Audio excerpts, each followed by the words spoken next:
call me a god. You call me a god. What's up mga ka-Exorize? This is Papa Sep TV, and for today's video, ang pag-uusapan natin is kung paano nga ba magbayad kay Globe Postpaid Plan gamit ang GCash natin. No? So medyo na-delay lang tayo ng 3 months na hindi nakapagbayad kay Globe Postpaid Plan, kaya nakat yung line natin. So ngayon, babayad tayo kay Globe gamit si GCash. Pero bagong lahat, intro muna tayo para mukhang pro.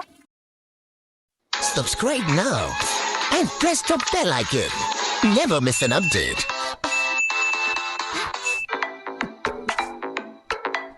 So yun nga guys, click na natin si GCash and yun nga, naglo-loading na, and after nyan is magbablock siya, no? Tapos lagay na natin yung pin na natin kay GCash, pin number. Yan. Tayo natin guys, naglo-loading lang. At nandito na nga tayo sa dashboard ni GCash. At may balance tayo dyan guys na 12,547.90.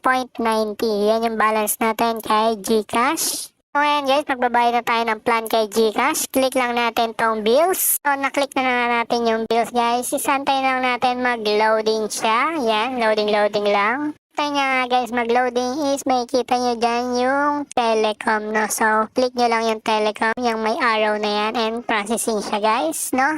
At hanapin nyo lang dyan si Globe Postpaid, no? Yan, so papakita ulit sa may arrow na red ulit.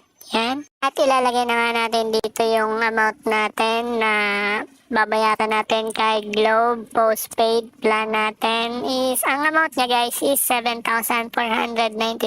So malaki siya guys, no? Bakit ganyan kalaking amount ang babayaran natin sa plan? Guys, hindi tayo nakabayad dyan sa loob ng 3 months, kaya ganyan kalaki yung bill natin kay Globe Postpaid, no? So lagay nyo lang yung type dyan sa account or cellphone number, and dyan sa account or mobile number, no?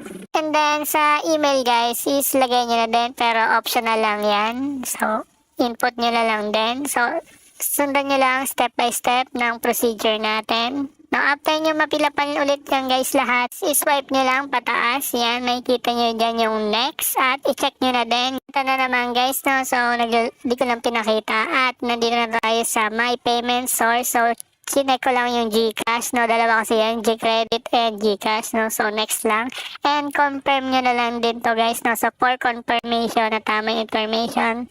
At eto na yung payment receipt nyo na parang resibo siya ni GCash, no? So ito yung katunayan na nakabayad na tayo kay Globe Postpaid GCash, no? Sa GCash tayo nagbayad. At nandito na ulit tayo sa dashboard natin kay GCash, at nabawasan na guys yung amount, no? So naging 5,050 na lang. At i-click natin tong may arrow na to. Yan yung transaction guys. Click lang natin yan at tingnan natin yung mga transaction natin, and click yung bills payment. Yan, so okay nyo lang yan.